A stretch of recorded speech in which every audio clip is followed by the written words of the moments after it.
This meeting is called to order. If everyone would rise, please, while we do the Pledge of Allegiance. I pledge allegiance To the flag of the United States of America and to the republic for which it stands, one nation, under God, indivisible, with liberty and justice for all.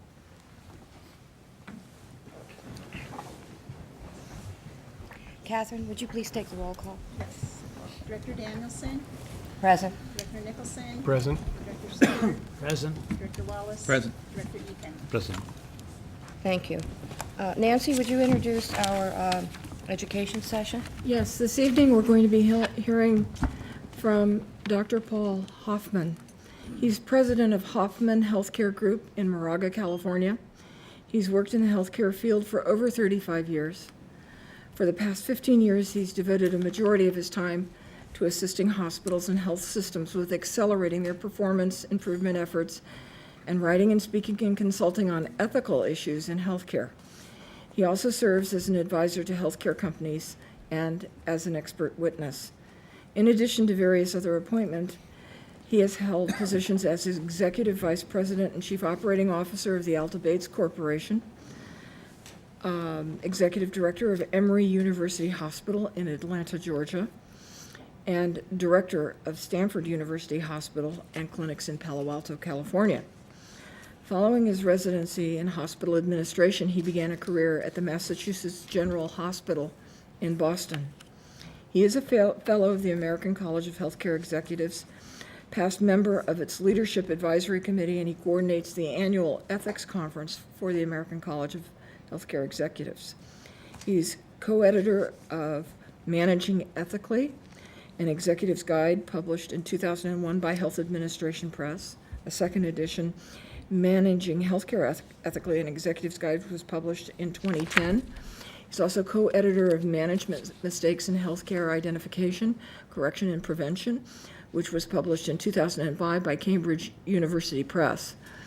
Dr. Hoffman currently serves on the American Hospital Association McKesson Quest for Quality Prize Committee, the Joint Commission's International Standards Subcommittee, and the board of MedShare International. He's a senior fellow of the Health Research and Educational Trust and board chairman of San Francisco-based Operation Access. In 2009, Dr. Hoffman received the American Hospital Association's Award of Honor for his central role in shaping the field's understanding of healthcare ethics. He's an author of over 150 publications. He has held faculty appointments at Harvard, UCLA, Stanford, Emory, Seton Hall, and the University of California. His Bachelor of Science, Master of Public Health, and Doctor of Public Health degrees are from the University of California at Berkeley. With that, I'd like to turn the program over to Dr. Hoffman.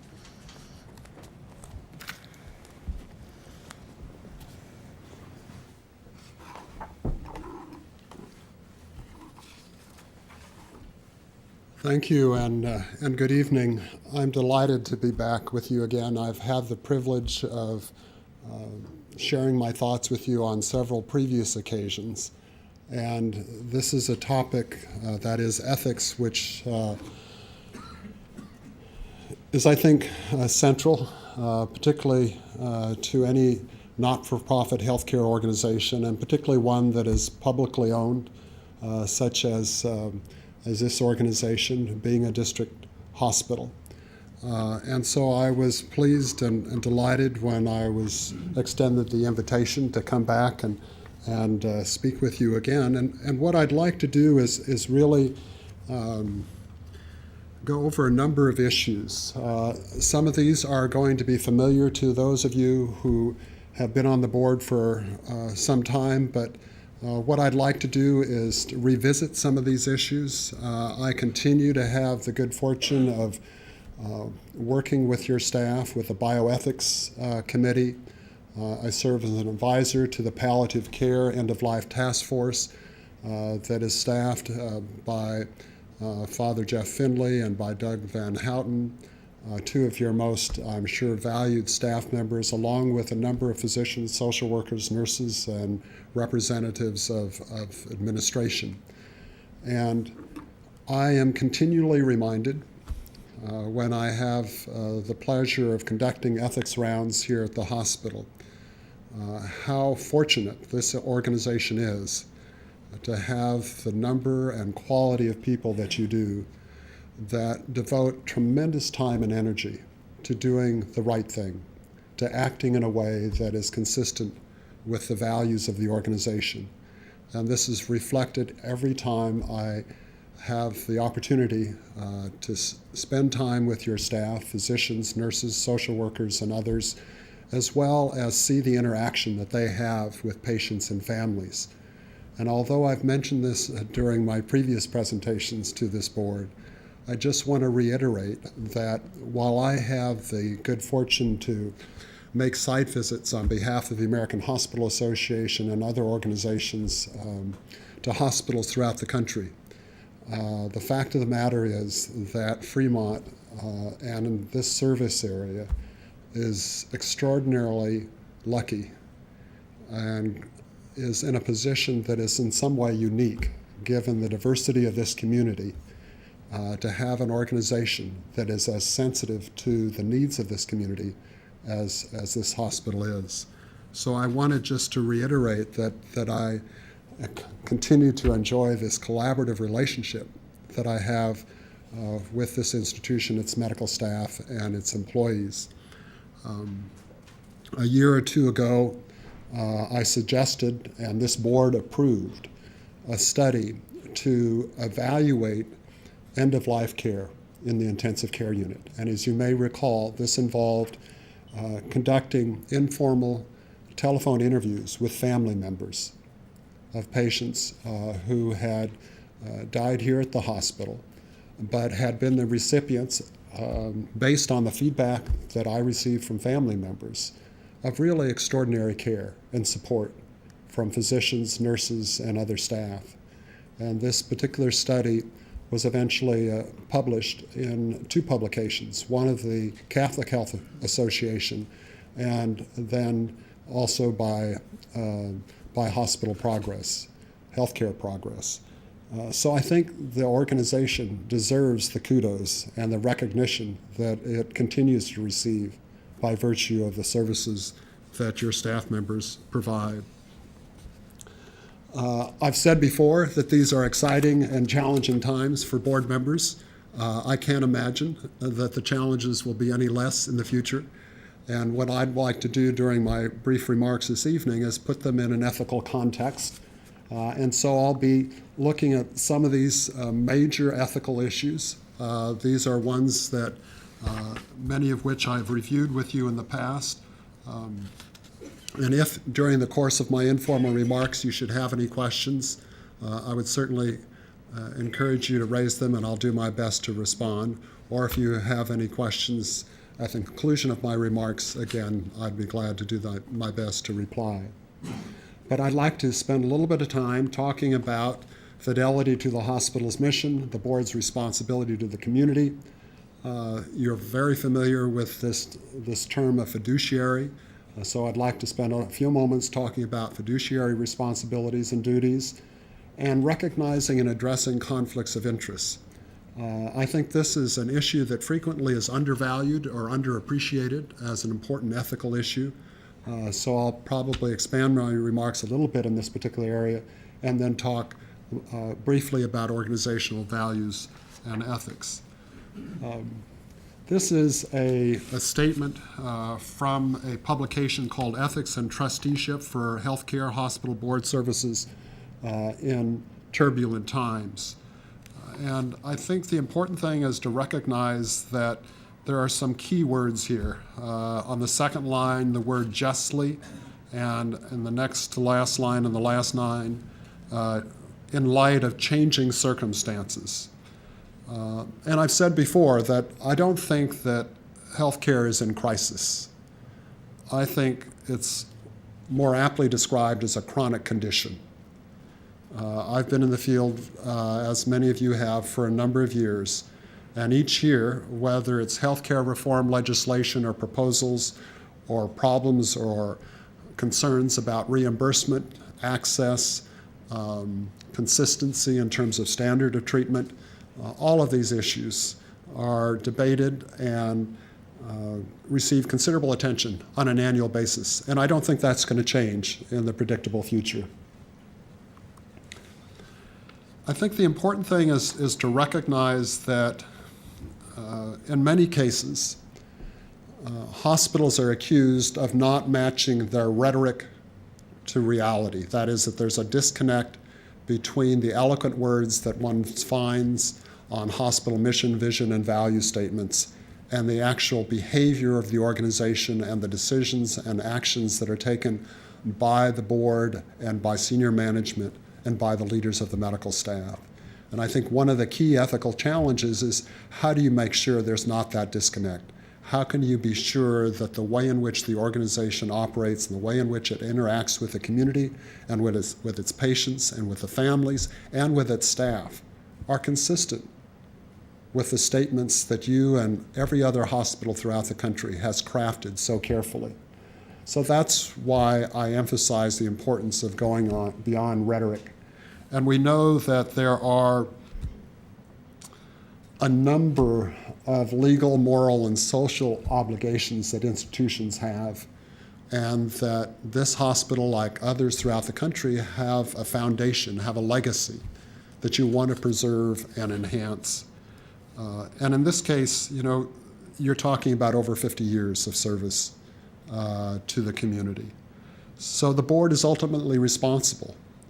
As an expert witness on behalf of both defense attorneys and plaintiff attorneys, I'm asked frequently to talk about or to describe the role of governance and who is ultimately responsible for the organization's performance. And you know, as board members, that ultimately you are responsible. That yes, the medical staff makes recommendations, but the ultimate decision with regard to appointment and reappointment of physicians and others is your obligation, is your responsibility. You depend upon the medical staff to make well-informed recommendations. But ultimately, you're responsible for fulfilling the institution's commitment to the community. The key words here, although this may seem like a simple statement, from my point of view, are high-quality health care, effective, ethically appropriate. The Institute of Medicine has looked at the basic criteria that should be considered to be the key points with regard to the way in which an organization provides care. And we use these 6 criteria in evaluating hospitals that have applied to be recognized as the best hospital in the country. So we'll be making site visits in the next few months, as we have in the last several years, to look at those hospitals that have applied for this national recognition. And we evaluate them on the basis of patient safety, effectiveness, efficiency, timeliness, patient-centeredness, and equity. And we find that when we visit hospitals, that they understand patient safety and efficiency and effectiveness and patient-centeredness and timeliness, but they really struggle with this concept of equity. That is, what is the hospital doing to recognize the racial and other disparities in terms of access to health care? And what are they doing to address those disparities? And I think, as you're aware, that this hospital is located in one of the most diverse communities in the entire country. And when I look at the complexion of your staff and the complexion of your patients, I think there is a degree of uniformity or consistency or alignment, and that there is a recognition that in order to be culturally competent, you have to be culturally sensitive, and you need to have staff members that are truly representative of the community in order to be ethically responsible and ethically responsive. And I think you are succeeding along those lines.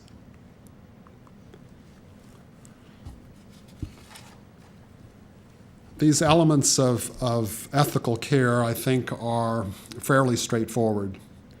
But the point that I would make here as you review these in terms of respect for patient autonomy and values, informed consent and refusal, confidentiality, truth-telling, promise-keeping, and transparency, I've said throughout my career that an organization cannot expect staff to treat patients with respect and dignity unless board and management treat staff with respect and dignity. And again, I think this comes to aligning your statements with your actions and your deeds. And at least based on the interaction that I've had with your staff, it seems to me that there is an appreciation by management of the importance of supporting staff members, particularly at a time when more and more is expected with less than optimal resources.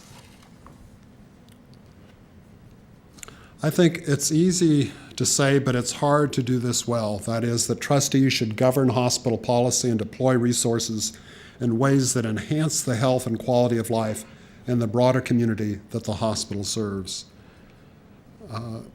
In the past, I think hospitals were known as sort of body repair shops. And increasingly, I think that health systems such as yours have recognized the importance of developing a remarkable variety of community outreach and education programs. And I think this very structure, this building, speaks to that commitment. As you know, it wasn't too long ago that the Code of Professional Conduct here at the health system was approved. I think it's explicit. I think it's unambiguous with regard to the requirements related to the institution's responsibility to the community. And these are some of the highlights that I identified previously that I think, again, deserve special recognition. I also think that it's important to recognize that the legal mandate is a beginning. It's not an end in itself. That unless the Washington Hospital Health System is all three, that is that it recognizes that it is a business, it is a charitable organization, and it's also a civic institution. And it can't survive as a charitable or civic institution unless it's operated as an efficient business. And I think frequently that's not understood or appreciated by the community. That hospitals must operate in a cost-effective way if they're going to continue to serve the community and retain the fiscal health that's needed in order to allocate its resources appropriately. Based on a previous article that I saw, I understood that there's something like people from 155 different countries that live in or around Fremont, speaking over 130 different languages. And I suspect the diversity hasn't changed much, if not, perhaps it's even more than it has been historically. And I think that's why it's so important that an organization like this one be culturally competent and humble. And let me just expand on that last term, humble. What that means is that unlike the perceptions of many that we in healthcare know what the patient wants and needs, that I think our responsibility as individuals invested in this organization, in this institution, are really obligated to recognize that many patients and their families feel that those who hold power in our organizational structures frequently are perceived as being arrogant, frequently are being perceived as individuals who know what's best and make presumptions, make assumptions about what is in the best interest of the patient and the patient's family. And I think that you and your staff are to be commended because at least in the interactions that I have with your staff, there is an appreciation for a skill that is frequently undervalued. It's called listening. There was a study done not too long ago that suggested that the average time before a physician interrupted when he or she was taking a history or physical was 9 seconds. 9 seconds. Another study that I recall was looking at the way in which physicians were perceived by patients. And there were a group of physicians. There were physicians who were visiting patients. They all spent the same amount of time when they were making patient rounds with their patients. But one physician was identified by his patients as spending much more time. But in fact, literally he did not. The reason that he was perceived as spending more time is that when he came to visit his patients, he sat down. So he immediately conveyed to his patients that he was there, he was going to listen, and he wasn't thinking about the next patient or the next procedure. He was there for them. And I think that's a lesson that many of us could consider as an important one.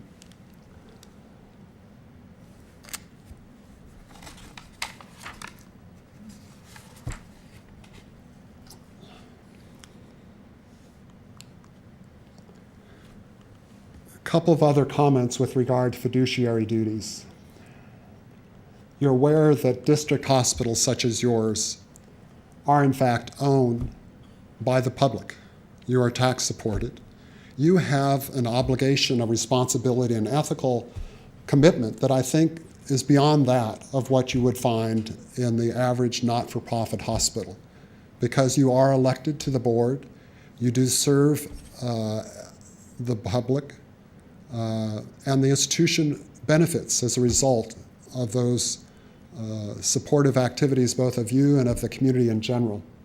And so it's really important to realize that when we talk about fiduciary responsibilities, like any public hospital, your level of obligation and fiduciary responsibility is even greater than the average institution, because the number of district hospitals is not as high as it once was. But I think one of the reasons that this particular area is so fortunate to have a district hospital like this one is that it recognizes that by having publicly elected officials, there is a sense and a degree of accountability that is even greater than one finds in the average community. So all board members have fiduciary responsibilities. That is, you owe the duty to the citizens of the communities that are served by this institution.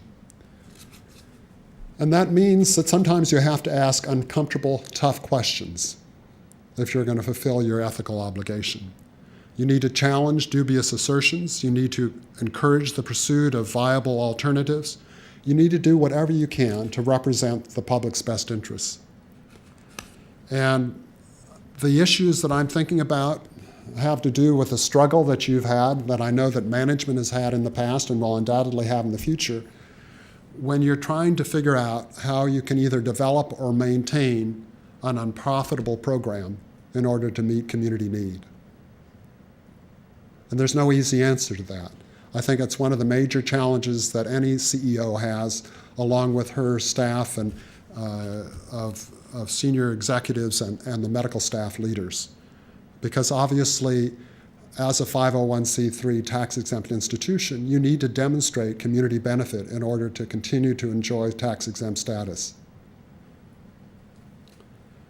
You don't want to turn away patients for financial reasons. And you need to cope with the tensions between commitment to the hospital versus the commitment to the community to retain, as I said earlier, the fiscal health of the institution. It's a constant balancing act. Also, the issue of whether you should or should not affiliate with a larger system. Let me turn now briefly to this important topic of recognizing and addressing conflicts of interest. I've talked about this in the past. I think the definition of conflicts of interest are many, but this one I think is quite clear and very comprehensive.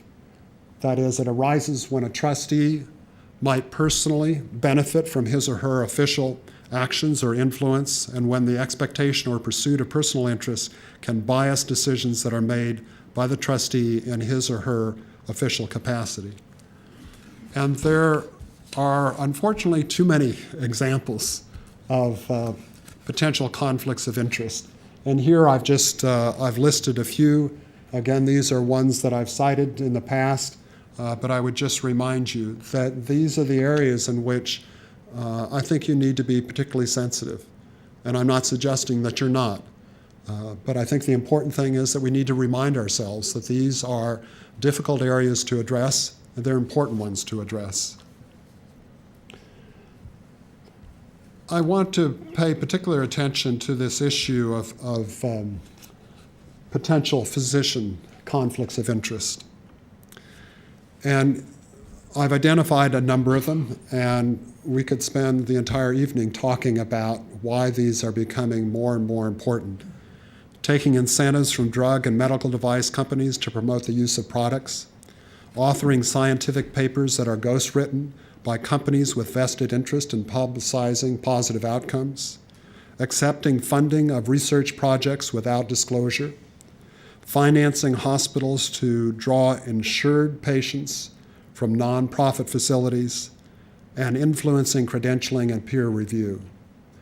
Now, lest you think these are simply empty or perhaps not realistic examples, I can tell you from my personal experience as an expert witness that I have seen too many illustrations in each one of these areas. We know that the American Medical Association, the American College of Surgeons, the American Association of Medical Colleges, a lot of different institutions and organizations have recognized that they need to be much more assertive when it comes to urging their members, their professional members and affiliates, to correct some of the problems that have contaminated the integrity or affected the integrity of healthcare professionals. So these are all important potential conflicts of interest that need to be recognized both as board members and from the point of view of physicians.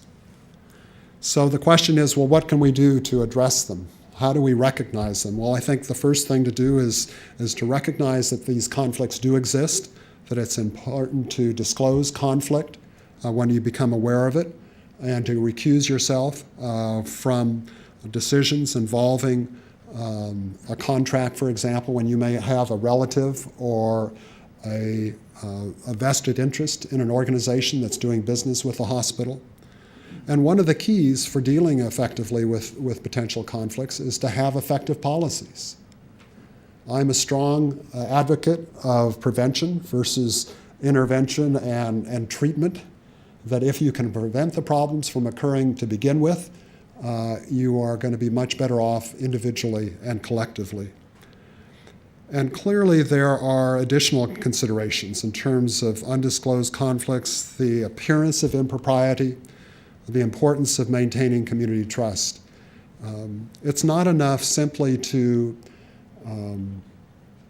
disengage or to take actions which may give you the sense of having fulfilled your personal and ethical responsibility. If there is even a perception of impropriety, that is something that has to be recognized and addressed and hopefully prevented.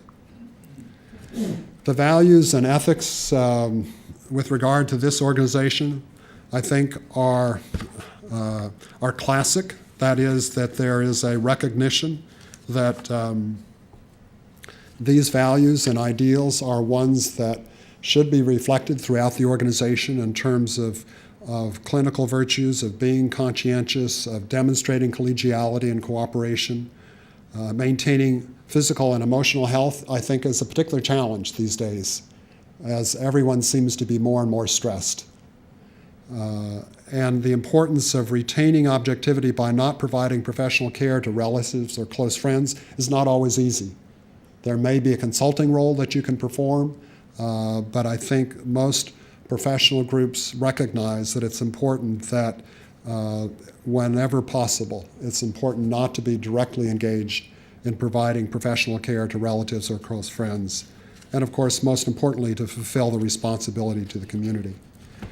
I've talked a fair amount about ethics, and in the past I've suggested that ethics is the study of how to make the right choice in face of competing values. It focuses on what ought to be the decision, action, or behavior, especially when there is conflict or uncertainty. And I've often said that an ethical dilemma is it doesn't occur when you know clearly what's right and what's wrong. That's not a dilemma. The dilemma occurs when you have competing values, when you have competing principles. How do you make the right decision that is going to best serve the organization, but foremost and primary is how is it going to best serve the patient and the patient's family without compromising the values and the ideals of your own staff members. So those are not easy. I recognize that all of them require continuing attention and focus. In terms of organizational ethics standards, the Joint Commission recognizing that that this particular statement, that is, improve care, treatment, services, and outcomes by recognizing and respecting the rights of each patient and by conducting business in an ethical manner. It's what you would want for yourself if you were the recipient of services or care. So just a few concluding comments.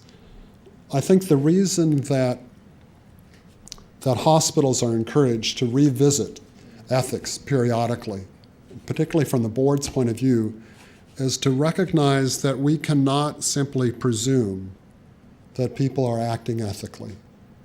We need to challenge behavior, we need to challenge action, we need to challenge decisions if and when we are uncertain about the ethical justification for those activities to be undertaken.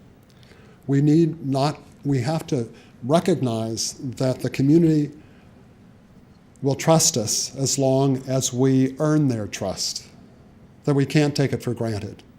And that's why it's so important why these kinds of meetings are publicly held, so that people have the opportunity to raise questions and to get hopefully well-informed answers. And I think that it is clear that it is both a privilege and a responsibility to serve in a governing role. Bill George is the former chairman and CEO of Medtronic. He's now a professor of management at Harvard.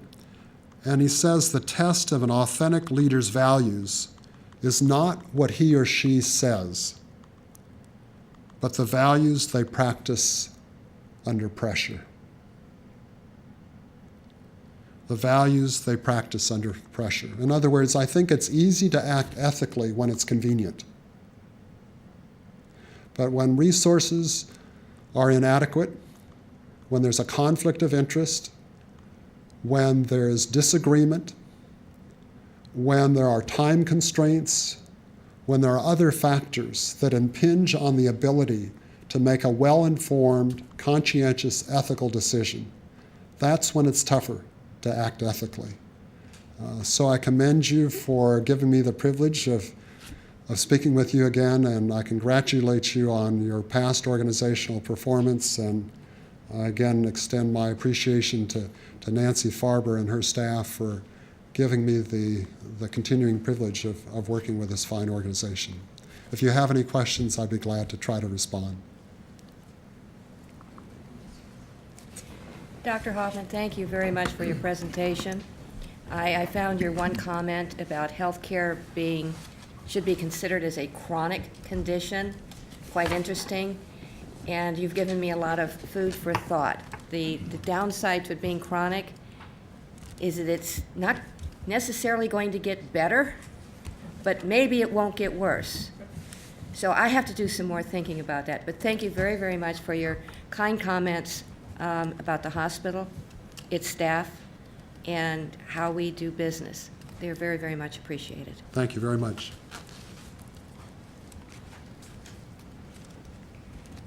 We will now consider the minutes of December 13th, 16th, and 27th of 2010 and January 7th of 2011. Madam President, I move for approval of the above minutes. Do we have a second? Second. All in favor? Aye. Minutes are approved. Thank you. Do we have any oral communications? I have one. I would like to announce that Dr. Jacob Epen who was not able to be here when we had the oath of office for Mike and Dr. Stewart, has taken the oath of office. I believe it was yesterday, and it was given by Honorable George Hernandez. Congratulations. Thank you. You're welcome. Glad to see that you're still here. Now I will hear from written communications. Dr. Henstor? Thank you, President Danielson. We would like to recommend approval of appointment and clinical privileges for Dr. Barnett in emergency medicine, Dr. Deteri in otolaryngology, Dr. Johnson in pediatrics, Dr. Lamb in family medicine, Mr. Mastretti, physician's assistant in allied health professional for cardiothoracic surgery, and Dr. Yumanapalli in internal medicine. We would like to recommend approving a 2-year reappointment with renewal of clinical privileges for Dr. Stephanie Chiang in pediatrics, Dr. Cho in internal medicine, Dr. Cohen, OB hospitalist, Dr. Folan, internal medicine, and Dr. Kapoor in interventionist. We would like to recommend that you approve discontinuation of proctorship and staff status advancement for Dr. Goyami in family medicine from provisional to active.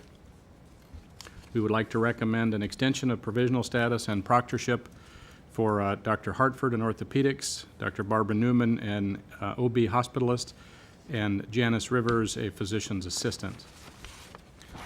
We would like to recommend that you accept the resignation for Dr. Hagstrom, who's no longer providing services at the Palo Alto Clinic, and Dr. Turner, who is an interventionist who has relocated from the area. Do I have a motion? Madam President, I move for approval of the credentialing action items. Second. I have a motion and a second. All in favor? Aye. Aye. Motion passes. Thank you. Thank you. Andy? Hi, Pat. Good evening. Okay, on Monday, January 24th, the Service League is hosting the East Bay Council meeting at Washington Hospital. East Bay Council is an association of 12 hospitals, volunteer organizations that meet 5 times a year to share experiences and ideas.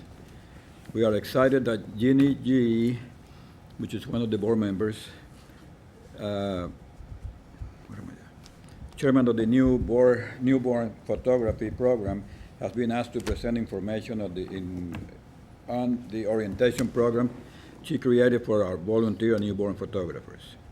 We are also excited that 2 of our Service League volunteers, Jose Aguirre, which was here last time for me, and Cherie Gamardo, will be installed as board members of East Bay Council at the meeting. I'd like to thank Jeannie, Jose, and Cherie for representing the Washington Hospital Service League. Preparations are underway for the service annual meeting,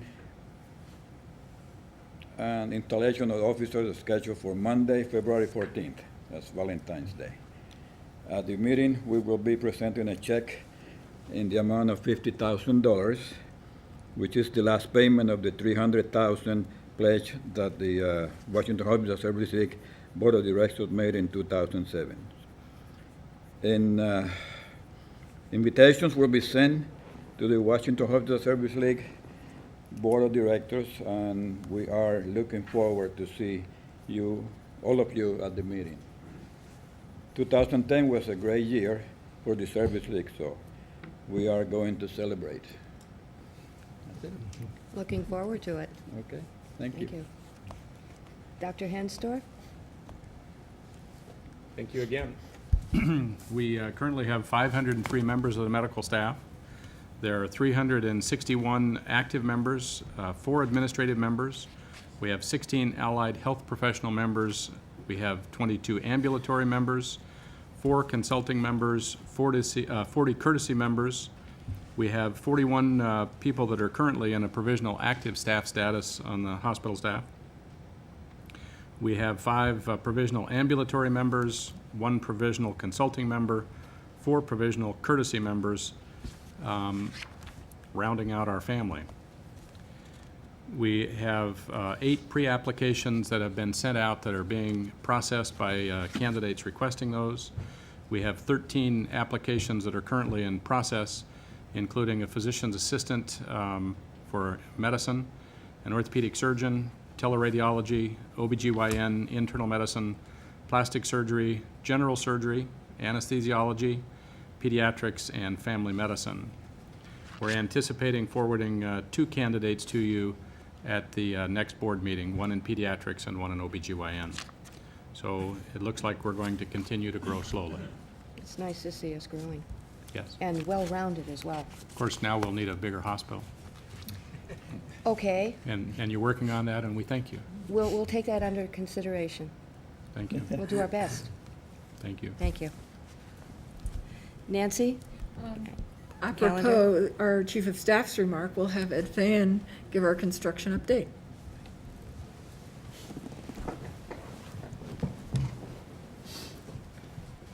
Nancy?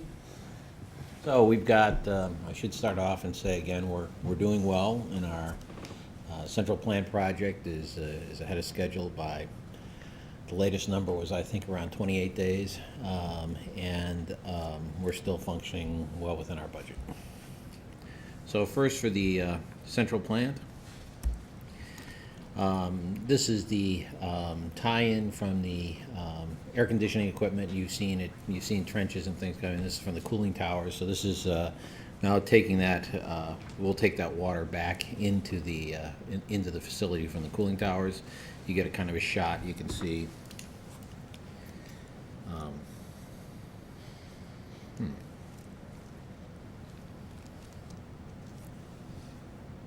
There we go. Okay, so here's the run that's being completed from the cooling tower. The outside fence is being completed, and you can see 2 things here: the oxygen plant, which is at the end of the semicircle, and these are actually going to be places that are heat transformers from the generators. So as the generators are running, these things will allow them to be cooled on a real time as they're running for any period of time. This again is your oxygen tank area. It'll be different from our existing ones in that it's laid on its side, so it will not be popped up out of the. You won't be able to see a tower outside of the fenced area. This is just showing you. This is the boiler plant, and we've talked about this. This has been in place for a while, but you can see the piping and everything being completed.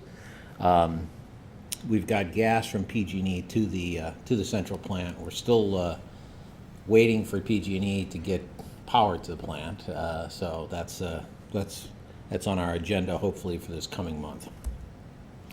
Okay, Center for Joint Replacement.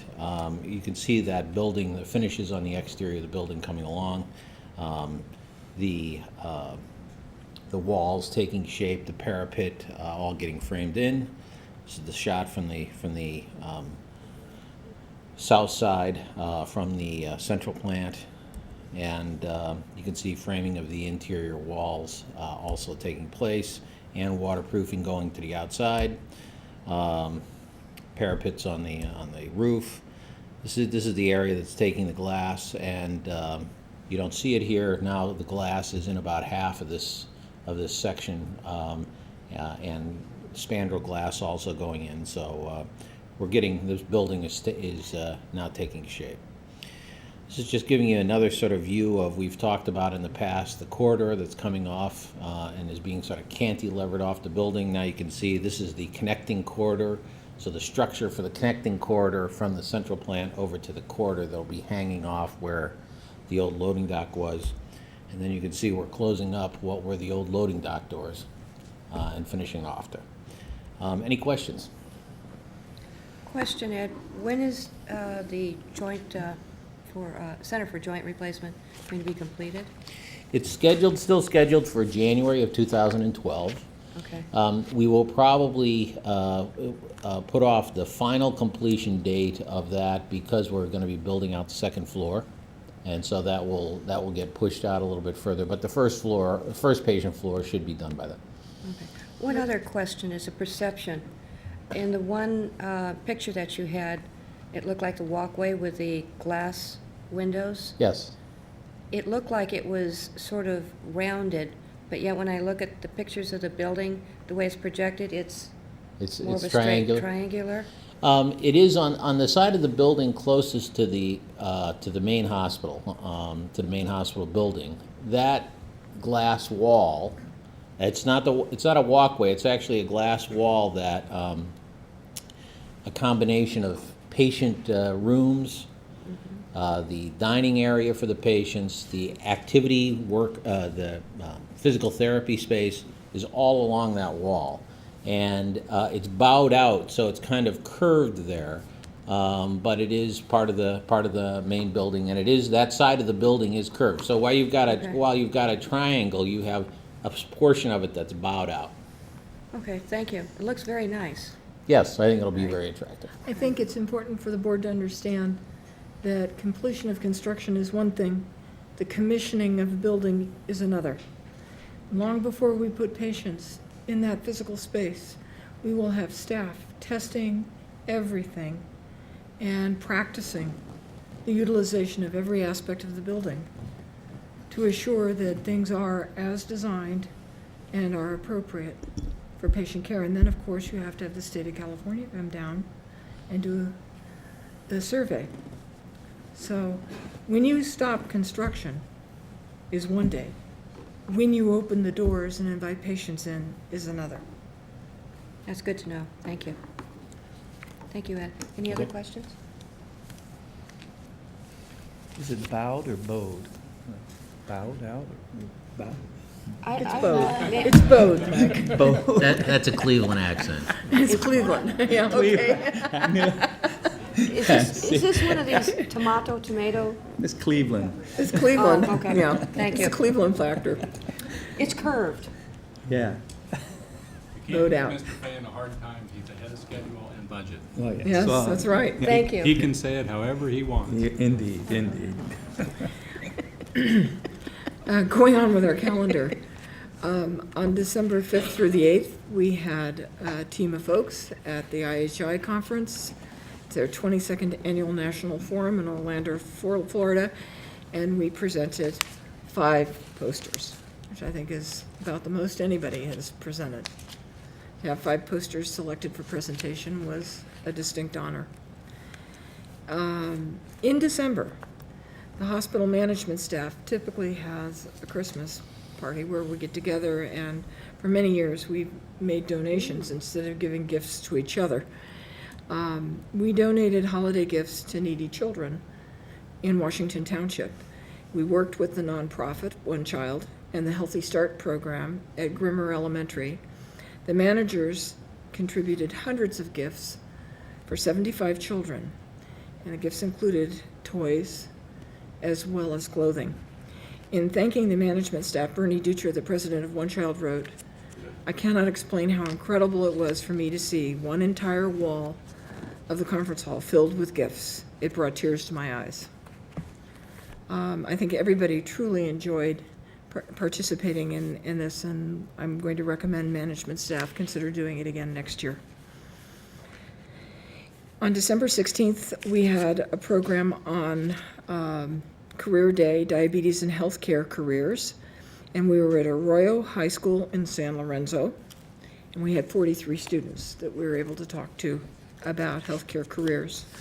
On December 22nd and 29th, we had job shadowing with our medical explorers, and I don't know if the board's aware how many kids signed up for medical explorers this year, but I think there's over 150 of them.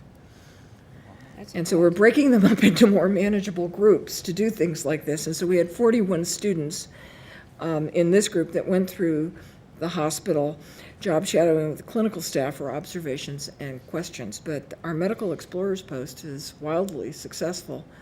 And we're very lucky. The medical staff leadership and members of the medical staff have always been very generous with their time for the medical explorers. And I think the reputation of the program's growing. The leadership of Chris Lavoie has been outstanding. And I think we have a very, very wonderful medical explorers program at our hospital, something the board should be very proud of. On January 4th, we did a women's health program, Cancer in the Family, Am I at Risk? We had 10 people in attendance, and this was in the Washington Women's Center conference room. Nikki Chung, who has a Master's of Science degree and is a certified genetic counselor, and Dr. Vandana Sharma presented the program. Also on the 4th, we did a program for stroke prevention and other disease processes, and Healthy Lifestyles Be Smart and Avoid Stroke. Dr. Ash Jain and Doug Van Houten, RN, were the faculty. We had 29 people attend. I wanted to mention this, not so much because it's affected hospital operations, but because there are patients out in the community that might not know yet about this. On January 6th, Triad Group issued a voluntary nationwide recall of all lots of alcohol prep pads, alcohol swab sticks, due to potential microbial contamination. There are about 8 or 9 different brand names under which these are marketed, including things sold at our local pharmacy, Walgreens. And if people use them, they could be exposing themselves to infection. We've replaced all of ours and sent the contaminated ones back, and we're using a different brand. But this points up one of the central issues in healthcare around access to pharmaceuticals and supplies like this, when most of this stuff is made in India, Indonesia, and in China. And the companies that you think are manufacturing them here in the United States aren't. They're simply distribution companies. They stopped manufacturing these things here a long time ago. And they put their name on them, and they're all manufactured in one place. It means that you don't have the variety and choice in the market that you thought you did, and that even though they have different brand names on them, they're all made in the same place, or the vast majority of them are. And it makes us very vulnerable to problems like this in the supply chain. And I think that over time, we're going to see more and more issues like this. Last year, we saw contaminated heparin coming from China. Life-threatening problem. And I expect more. I think earlier in this fiscal year, I think towards the end of last fall, we had Mintu Denon, head of pharmacy, here making a presentation and talking about problems in supply chain with pharmaceuticals, and I think that's going to be part of our future. On January 6th, we had a program for diabetes patients, Keys to Healthy Eyes with Diabetes. Dr. Stephen Anderson, ophthalmologist, gave this program. We had 68 people attend. It's very good attendance. On the 10th of January, Monday, this week, Governor Jerry Brown released his first proposed budget, addressing a $25.4 billion projected shortfall for the remainder of 2010-2011 and 2011-2012. The governor's proposed budget balances spending reductions with additional revenues, also includes deep cuts to health and human service programs. And I wanted to take a minute and go through some of the proposed cuts, because I think it's very important for the board and for our general public to know what is on the table. First of all, you need to know that Medi-Cal has an annual budget of $41.6 billion in total funds, $13 billion in the general fund, $24.1 billion comes from federal funds, and $4.5 billion comes from other funds. They provide health care to 7.7 million beneficiaries. Medi-Cal covers 19.7% of Californians and 23.9% of all insured Californians. Gives you an idea of the size of the program. Medi-Cal funds about 46% of all births in California. California covers a relatively greater share of its population than the other large states. It's only 13.2% in Texas and 17.9% in Ohio. The national average is around 15.7%. The state share of the program is funded primarily by general fund. The state and federal governments match funds for Medi-Cal in equal shares, 50% each. Nationally, the federal government funds 57% of state Medicaid programs, and other large states like Ohio, who has 64% provided by the feds. And in Texas, 61%. In California, it's only 50-50. So they receive a significantly greater share of federal funding while providing services to a lower percentage of the state residents. You can begin to understand the length and breadth of the Medi-Cal issues in California. Medi-Cal is the second largest program in the state's general fund, and it represents approximately 15.4% of general fund expenditures.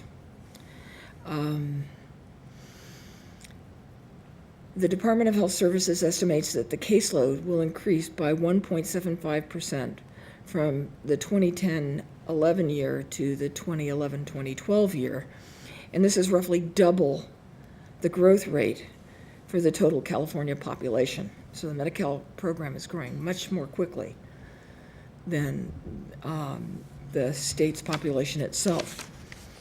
Federal health care reform, the Accountable Care Act, prohibits reductions in eligibility standards.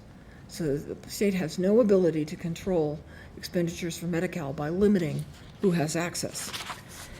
So the governor has come forward with some other approaches to cost control, and one is limiting the utilization of services. And it establishes utilization controls at a level that ensures that, so they say, 90% of the beneficiaries who utilize a particular service will remain unaffected. Specifically, it sets a maximum annual benefit dollar cap on hearing aids. They will only pay $1,510 for a hearing aid. Durable medical equipment is capped at $1,604. Incontinence supplies at $1,659. Urological supplies at $6,435 a year. Wound care at $391. It limits prescriptions except for life-saving drugs, and I don't know how that's defined. I expect that that's going to be a subject of intense and heated debate coming forward. But they limit prescriptions to 6 per month and limits the number of doctor visits to 10 per year.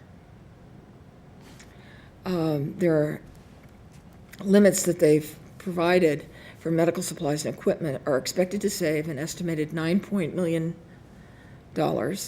this year and to affect approximately 20,000 beneficiaries. The limit on prescription drugs is believed to save an estimated $11.1 million this year. The limit on physician visits is estimated to save $196.5 million this year, and reduces the number of physician visits funded by Medi-Cal from approximately 3.3 million to 2 million annually. These changes are proposed to take effect no later than October 1st of this year. Now, what I want to repeat is these are proposed, and there's a long way to go before we get there. They're also going to require beneficiaries to share in the cost of services. Currently, copayments in Medi-Cal are voluntary. State law permits copayments of $1 for most doctor and clinic and pharmacy services and $5 for emergency room visits. Then they go through, there's a description of what other states do, but I want to get to what they're proposing for us.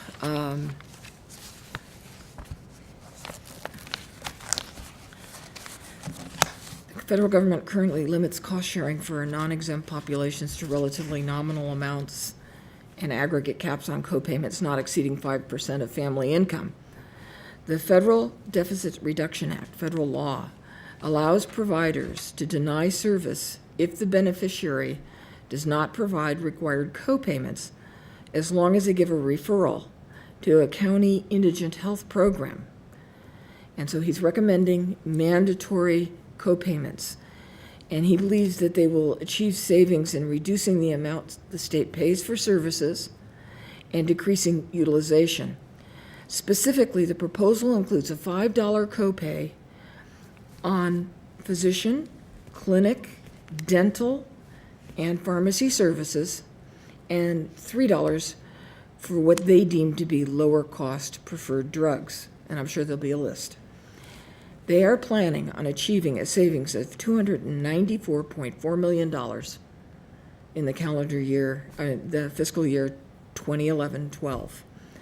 There would also be a $50 copayment on emergency room services. They think that will save them $111.5 million this year, and $100 a day and $200 maximum copayment for hospital stays.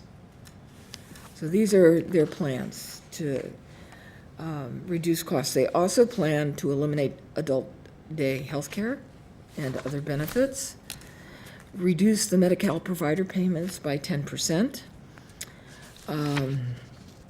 They want to use a fund from Proposition 10 reserves to fund health services for young children. Problem is, there's an insufficient balance currently in that fund to pay the bill.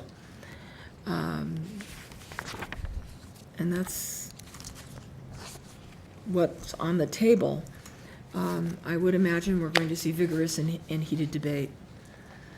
And I'll keep the board posted and our community posted as we go as to how this ends up. On January 11th, we had community education, new techniques to treat back pain, and Dr. Jenny Multani, neurosurgeon, presented this seminar. We had 28 people attend. On the 10th and the 12th, we did hand hygiene presentations at Pioneer Elementary School in Union City. We had 108 students that we were able to talk to about hand washing, and flu season is here. Our pediatric unit, which usually is not very full at all, is a full house. And a lot of times the kids are the leading edge of the flu epidemic. So we'll see how things go. The house remains very impacted by its census. It's very full. In terms of upcoming programs, on the 19th, we're going to do a women's health program on cervical health updates, and Victoria Leapart, GYN, is going to be presenting the lecture. On the 20th, we will have the open house of our Wound Healing and Hyperbaric Medicine Center. It is located at 39141 Civic Center Drive, Suite 106, and we will be hosting an open house for the community to learn about wound healing and the expanded services that we will now offer with hyperbaric medicine. On January 22nd, we will have our 5th annual Women's Health Conference, Embrace Health, Feeling and Looking Your Best. We're going to have Doctors Desmond Erasmus, neurosurgeon and medical director of the spine program, Robert Miller, physical and rehabilitation medicine physician, Dr. Jenny Multani, and Dr. Sudha Manjanath. Did I pronounce that right? Thank you. It's a psychiatrist and consultant with the City of Fremont Human Services Department Senior Mobile Mental Health Unit, and Anna Mazai, our clinical registered dietitian there, as speakers for the conference. On February 1st, we're going to have a program on stroke, life after stroke, and future in diagnosis and management. It will be held at 1 o'clock. Dr. Ash Jain and Doug Van Houten will be presenting the lecture. On February 3rd, we'll have another program for our diabetes patients, Keeping the Beat, Heart Health for People with Diabetes. It will start at 7 in the evening. Dr. Ash Jain will be presenting this lecture. February 7th, the Women's Health Program will provide Exercise for Your Health as a program from 7 till 8 in the Washington Women's Center. On February 8th, our Speakers Bureau will have a career day from 6:45 a.m. until 10 in the morning at Newark High School. And we have Dr. Albert Brooks going out there to talk to students, and Pat Danielson, the registered health information technician. Ruth Traylor, our Director of Community Outreach, will be there. Also on the 8th, we're going to be doing community education on ankle conditions and the latest treatment options. And Dr. Joshua Van Gompel, podiatrist, will be presenting this seminar from 1 until 2:30 in the afternoon. The foundation was very busy over the course of the past month. Hundreds of guests attended the holiday tree lighting ceremonies in Fremont, Union City, and Newark as part of the 15th annual Tree of Angels campaign. And I think a special thanks goes out to Mark Bernardin and the Bernardin family, McDonald's, for their continued support. And we'd like to thank our major sponsors. Our benefactor sponsor was Lonnie Robinson of RK Electrics. Our angel sponsors were the Fremont Bank Foundation, Fremont Ford, Hurricane Electric, Keith and Verna Krugman, and SciComp, a technology company.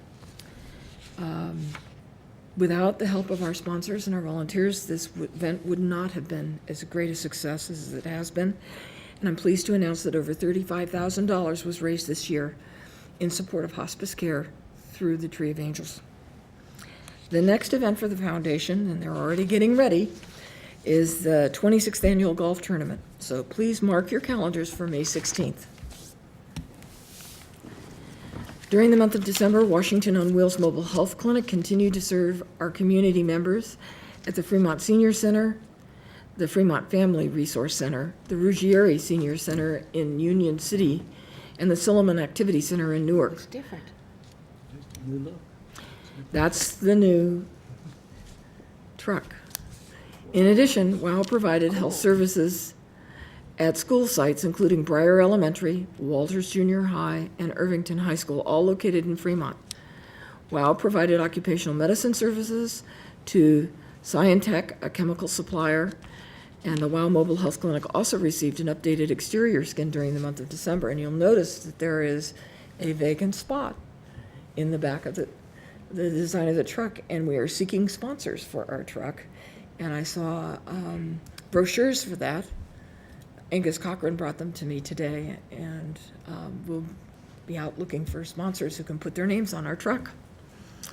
We also did some touch-up and cleanup inside the truck. It's been, it has received a lot of use. It was time to fix things up in there as well. In terms of our internet site, we had 24,499 visits, 16,788 unique visits, which included 82,379 page views. Some of the links most visited on our site included the employment section with 15,221 page views. The physician finder wasn't far behind. It had 13,204 page views. The About Washington Hospital section had 7,584 page views. The volunteers page had 5,985 page views. The Women's Health and Pregnancy section had 3,006 page views. During the month of December, InHealth produced an Inside Washington Hospital program with physicians and clinical staff reenacting, and I want to emphasize that, reenacting a code STEMI. A code STEMI is a system that Washington Hospital utilizes that allows the emergency department and the cardiology department to diagnose and treat patients showing symptoms of a heart attack within the first hour they arrive in the emergency department. InHealth also produced a Voices in Health program on how women can stay healthy during pregnancy. In addition, InHealth profiled students that have been awarded scholarships through Washington Hospital's multiple scholarship programs. WHEA had their children's holiday party, which took place on Friday, December 10th. We had 297 kids in attendance. The Cardinals versus 49ers event took place on Sunday, January 2nd, and a total of 48 tickets were sold. The Employees Association also partnered with the United States Marine Corps for the Holiday Wish Tree, collecting unwrapped toys for low-income children. More than 200 toys were collected. Now I want to present our Employee of the Month, and this is Linda Jassany. She began working at Washington Hospital in 1973. This is 40 years of service plus. After 6 years of leading the chemistry department, Linda was promoted to laboratory technical supervisor in 1979. After 29 years of being a supervisor, she stepped down to the chemistry clinical laboratory scientist lead, which is the position she currently holds. A special attribute that Linda has that everybody is very much aware of is her attendance and punctuality.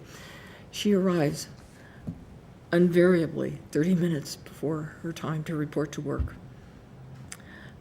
She is a multi-talented clinical laboratory scientist using the skills she's acquired in all these years of service. Over the past few years, she's been an instrumental force in building and testing the lab information system as the hospital begins its long march to the electronic medical record. She is the point-of-care testing coordinator, does the validation and troubleshooting for all of the point-of-care systems in the hospital. This past year, she's brought 2 new chemistry testing systems online and can be counted to troubleshoot these systems very effectively. Needless to say, she's a great asset to the laboratory and to the hospital. We're very proud to have her.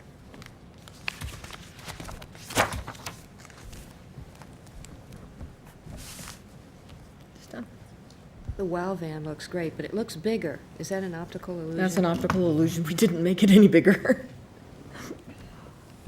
Looks nice. Really looks It nice. was time. Yeah, gets a lot of views. Thank you. Let's see, I see that we have a quality report. Nancy, would you? Stephanie's going Stephanie, to please? come and make that presentation.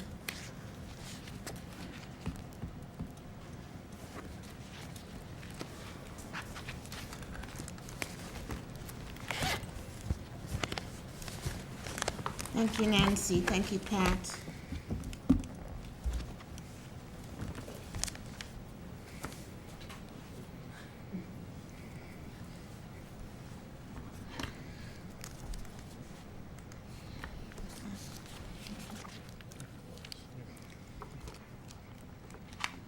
Tonight, I'm going to be presenting the report for quarter ending September 2010.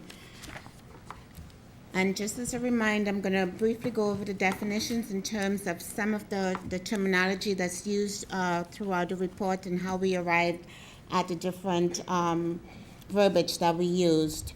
The first one is goal, which is a measurable accomplishment. It's achievable over time. Benchmark is best practice. It's something that you strive to meet or exceed. Internal benchmark is a self-imposed standard within the organization based on previous data. You look at your previous data, and based on that, you do an average, and you can come up with an internal benchmark. And then comparative rate is a rolling benchmark that retains the data from prior years and add new data that's available. One of the first indicators I'm going to talk about tonight is part of the patient safety goal, and is the procedure timeout. And this format allows us to track and look at our performance over time. And tonight we're talking about the quarter ending September. The goal for the procedure timeout is 100%. We were at 99.7%. The timeout was done. The documentation was incomplete. And as you know, the record needs to stand on its own. So if it really wasn't documented, then you don't really get credit for it. But in terms of patient safety, yes, the timeout was completed. The handoff communication is another one of the patient safety goals as from Joint Commission. And again, the goal for this is greater or equal to 90%. And this is the handover from one caregiver to the next, from one area to the next. And we were at 98%. This is where we have instituted a new handoff in patient care services as it relates to the Marie O'Rourke model and the role of the professional nurse. So the handoff now is a lot more complete and more pertaining to the patient stability. And we were better than gold in this indicator. Falls with moderate injury, we have always been under the CalNOC average. This data is 1 quarter behind, but for quarter ending September, we had 2 falls in that quarter that resulted in moderate injury. We still have a very aggressive falls program. We still use the low boy beds, which is the beds that are really low to the floor. We have the waterfall signs, we have the bed alarms, we have the hourly rounds. We still do a risk assessment for any patient that's high risk for falls.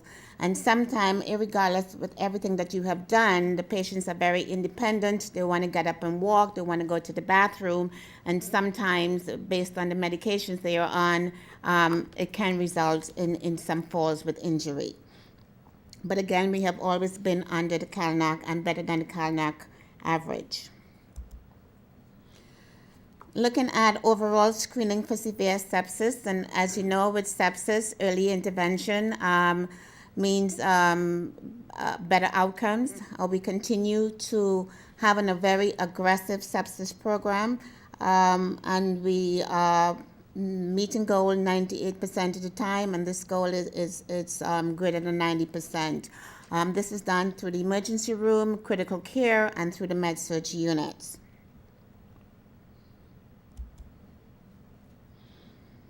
Looking at our infection rates, nosocomial MRSA infection, and this is infections that are acquired in the hospital. And for the last 2 quarters, we have not had any MRSA infection. This is one that's, oftentimes MRSA, it's very rampant and widespread in the community. It's very resistant. And every effort is made when the patients come in because we test them prior to admission and prior to going to critical care.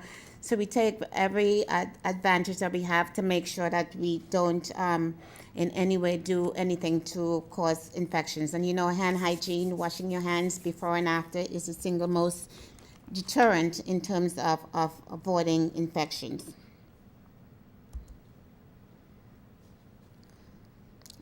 Looking at catheter-related urinary tract infection, and for this report we combined critical care and med-surg. And in this quarter we had 1 incident in med-surg that was a urinary tract infection. We review every infection in-house. The case is reviewed both by the nursing staff and by the medical staff as well. And sometimes, regardless of what's done, there's a likelihood of an infection. It's not something that we can say it's always going to be 0. But every effort is made so that we DC the Foley early, and we use Foley catheter only when absolutely necessary. And again, with CDC, they look at the 25th percentile, so they are looking to make sure that the infection rates are extremely low. Central line associated bloodstream infection for the quarter ending September, we had no infections, and this is good because for the CDC, which is the Center for Disease Control, and you will see NHSN is the same as the CDC. Both the 25th percentile and the 50th percentile is 0 infections. So their goal is, regardless of what you're doing, we should be at 0. And for quarter ending September, we were. And you will see the arrow, and the arrow indicates at the top with the little red marks, depending which way it goes. And in this indicator, down is good. The same is true for the VAP, also known as ventilator-associated pneumonia. And we have not had a VAP infection since last December. It was actually in November, and that was in the height of the H1N1 flu season. And since then, we have been at 0. So we have gone 292 days to the end of September as it relates to not having a VAP infection.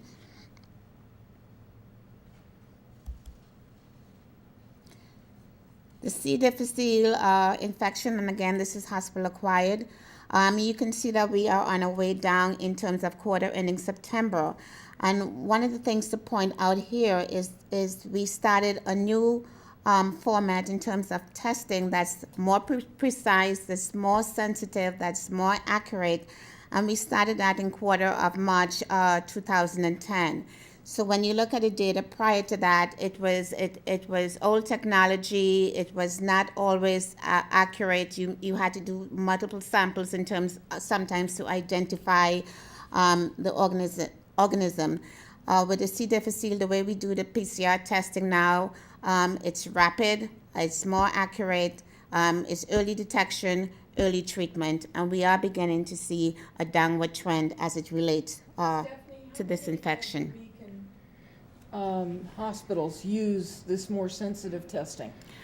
In talking to them, they were just starting to. At this point in time, there were only about 2 or 3 hospitals that was using this technique. And we also had a speaker from University UC Davis that came and did a presentation for us on C. difficile. And he was amazed that as a community hospital, we have this technology, whereas he at UC Davis been trying to get it there for years and has been unsuccessful. So he was very impressed with us that we had the ability to use this test that's more precise, that's more accurate, that offer the patients earlier treatment, earlier intervention, and better outcomes. How rapid is this? I mean, what's the time frame? How rapid is the test? The time frame is you get it in less than 72 minutes. It's extremely rapid. It's basically the same time frame as we do for the MRSA. What did it used to be? It used to be days, and sometimes it was at the minimum. It was if it was stat, it was like 3 days, and sometimes it could take as long as a week.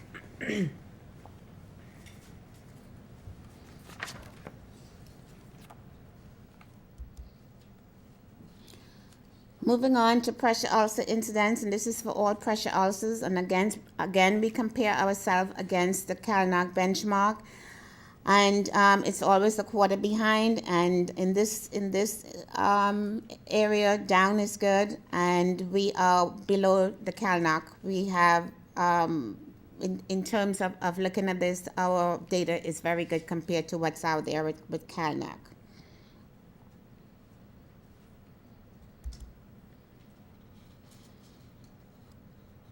Looking at the patient satisfaction data, this is the PRC data in terms of the patient perception of us. And these are the indicators that for this quarter, but every year it gets analyzed. And the next time I make this presentation, you will be seeing new indicators from PRC based on the data that the previous data they have collected and analyzed. Looking at the overall patient of care for quarter ending 9, this is the first time we have presented it in this format in terms of being able to compare to the overall norm, which is the national, and then the California hospital norm, because PRC has the ability to do that for us. And we were slightly under the overall norm, but when you look at it, it was not statistically significant, because sometimes you see 97.8, 97.2, or 98, but when you look at it and you analyze it, it is not statistically significant. So we are in line with the overall norm in terms of what's out there from PRC. The next one is overall level of safety in the hospital, and for this quarter, ending September, there was a slight a dip, and again, when you look at that data, it is not statistically significant. But we analyze the data, we look at it, we go back and we see what percent was excellent, where there's opportunities for improvement. So we are constantly looking at the data. Teamwork between doctors, nurses, and staff, and that's unchanged from previous quarters, slightly down, but even the norm for PRC is down as well.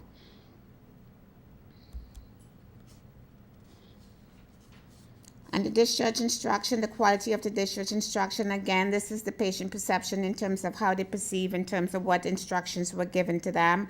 There's a team that's looking at the discharge instructions, so there's a lot of work being done with this to make sure that the patients do understand the instructions, that we get it translated into the language that they speak, because oftentimes there's a language deficit in terms of what we are telling them and what they perceive that they are hearing in terms of the discharge instructions. So work continues with this as well.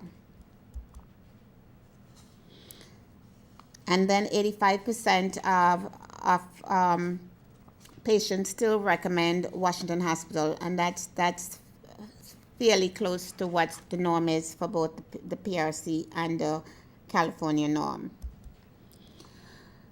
Moving on to the core measure, again, we track our data over time. Tonight is quarter ending September, but also you're going to see the comparison to what's right now is on the Hospital Compare website. It's due to change in another month or so, but this is the latest data that's on the Compare website. And as you can see, it's always a year behind, and it's a rolling 4 quarters. So every year, every quarter, a quarter drops off and a quarter gets added on. So looking at quarter ending September for us, I want to highlight the medications, which is the aspirin on arrival, aspirin on discharge. When you look at that, we are better than the state and the national average. Beta blocker is the same as well, and these are medications that, when taken prescribed to the patient, it helps prevent heart attacks.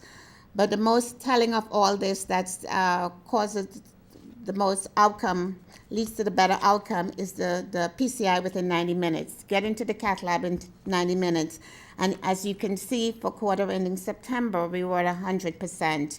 And when you look at the state and national average, they're still in the 80%. So for this quarter, 100% of our patients got to the cath lab within 90 minutes of arrival to the emergency room.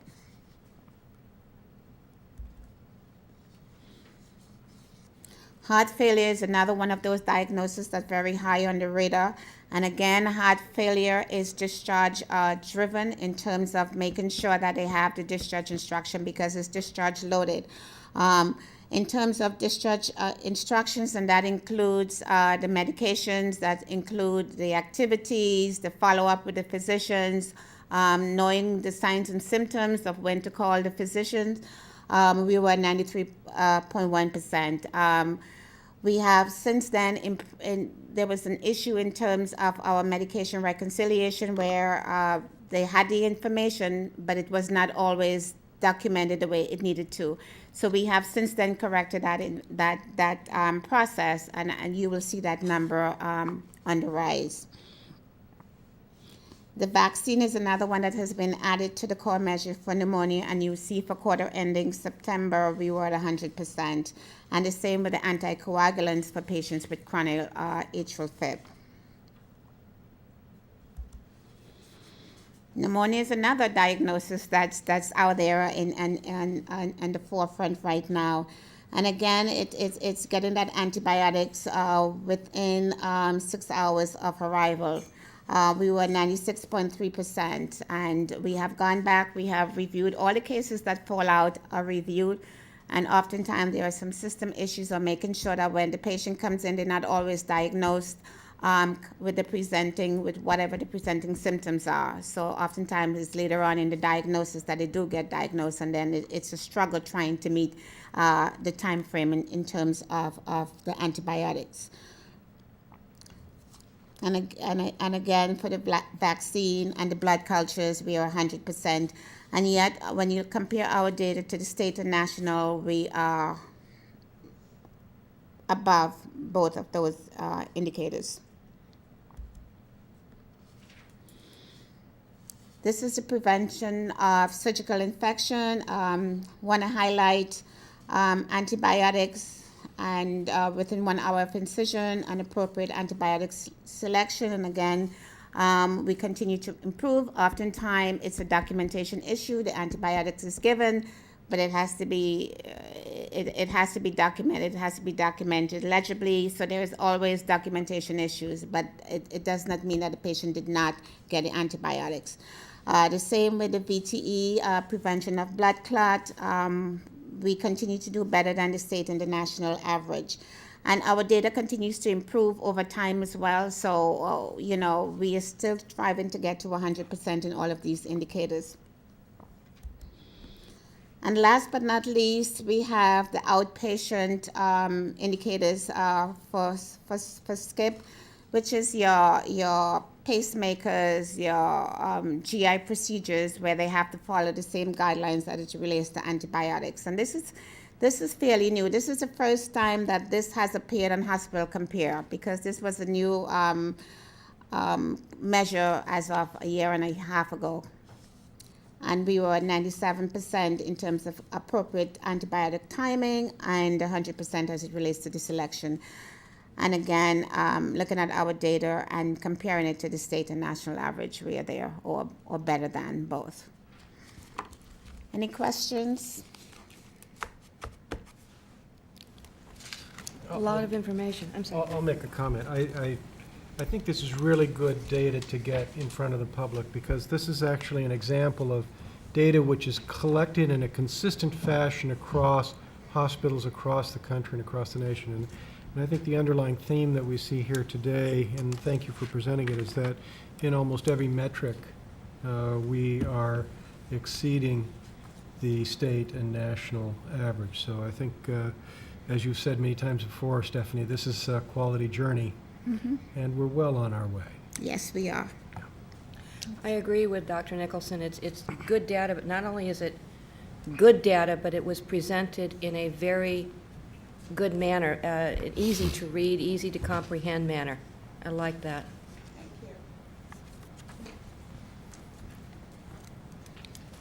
I believe we are ready for financial reports with Chris Henry.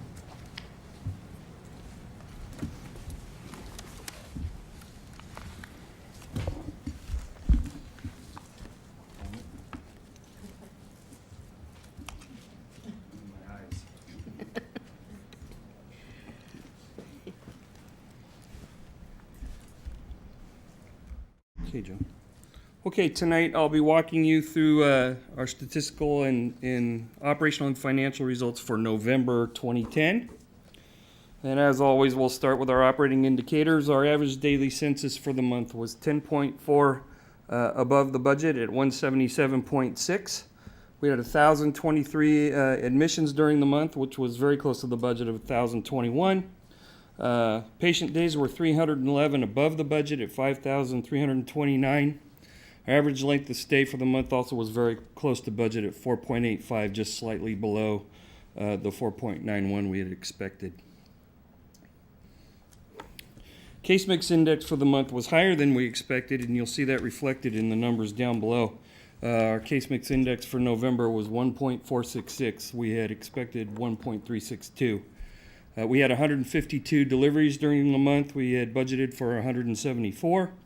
Our surgical cases were 32 above budget at 382. That included joint replacement cases that were 7 above budget at 106.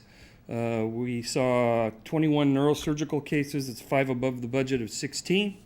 We did 11 cardiac surgical cases during the month. That's below the budget of 15. And our PTCA procedures came in at 58. We'd expected 76 for November. Outpatient visits for November landed at 8,671. We had budgeted for 9,000. And our emergency room visits were 43 above the budget at 4,070. It's pretty close to the budget of 4,027. Looking at productivity, our productive full-time equivalents for November came in at 1,344.3. We had 206.4 non-productive FTEs for the month, giving us total FTEs that were 96 above the budget at 1,550.7. Our full-time equivalents per adjusted occupied bed, which is our productivity measure for the month, came in very close to the budget at 6.81. It's just slightly above the 6.75 we had expected. So again, we were managing appropriately to the activity.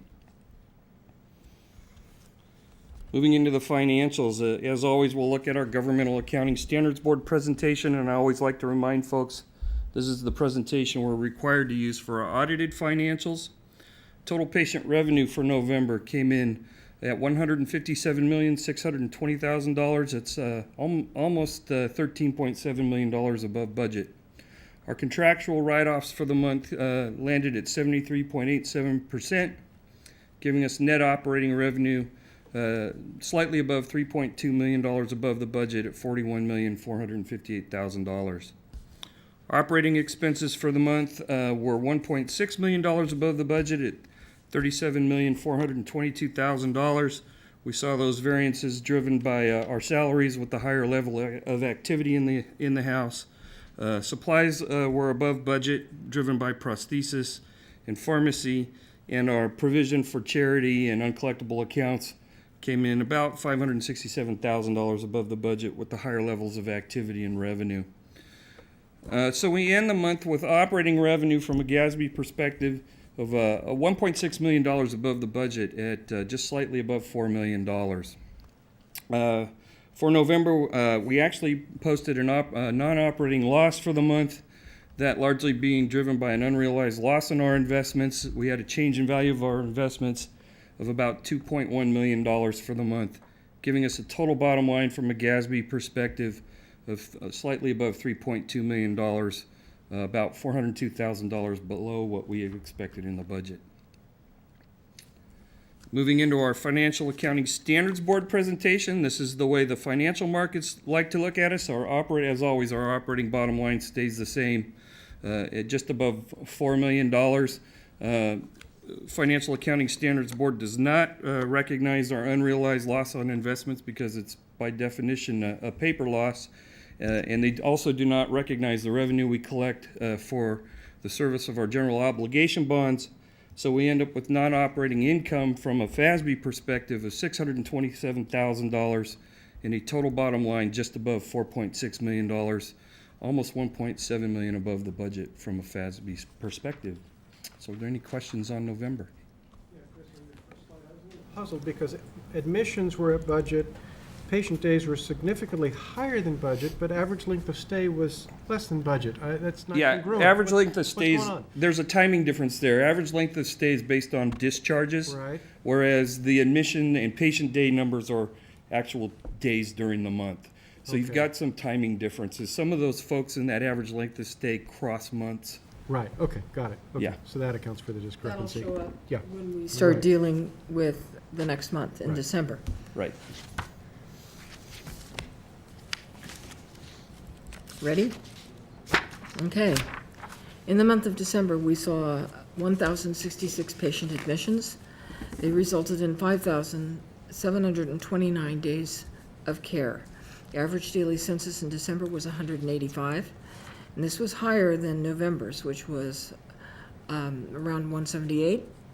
The high and low ranged from 213 down to 137. The budget for December anticipated 1,108 admissions and 5,396 days of care, and an average daily census of 174. So we're going to come in approximately 333 patient days of care above budget for the month. The average length of stay is where the issue that Dr. Nicholson brought up shows up. The average length of stay for adults and children in December was higher than budget. It came in at 5.12. The budget anticipated an average length of stay of 4.87. We had 39 discharges in December with a length of stay of 20 or more days, and it ranged all the way from 20 days up to 122 days. And that's what makes that statistic flex that way. Preliminary information indicates inpatient revenue for the month of December amounted to approximately $124,794,999, compared to the budget estimate of $120,135,850. Of this amount, 49.8% was Medicare and 10.5% was Medi-Cal, for a total of 60.3% in government program revenue. In the birthing center, we saw 158 deliveries in December. We had budgeted 188. The deliveries resulted in 352 baby days of care. Our newborns totaled 159. In the operating room, we saw 333 surgical cases versus a budget of 374. Our cardiac surgical cases were 10 below budget. The inpatient surgical activity was below budget by 37 cases, and outpatient cases were below budget by 4. 527 cases were seen at the outpatient surgery center versus a budget of 534, so they were a bit closer to their budget. Where the difference comes is in the cath lab. In the month of December, we had 400 cases in the cath lab, including 78 PTCAs. Total cath lab cases were higher than budget by 9.6%, or 35 cases, and PTCAs were higher than budget by 21.9%. Inpatient cath lab procedures were 48 more than expected in the budget. Outpatient procedures were 13 lower than expected in the budget. That's what's going to drive those revenue numbers, in spite of the fact that the operating room wasn't as busy. Outpatient visits for the month of December were 8,464, and they came in below the budget of 8,466. I don't know how much closer you can get. Emergency room and clinics recorded a total of 4,274 patients, so we had a daily average of 138. The budget had called for 4,133, so the emergency room was a little bit busier than we had planned. The Washington, Warm Springs, Newark, and Nakamura clinics saw approximately 3,920 patients during December. So our total system emergency room and clinic visits all loaded together for December are at 8,194 compared to a budget of 8,558.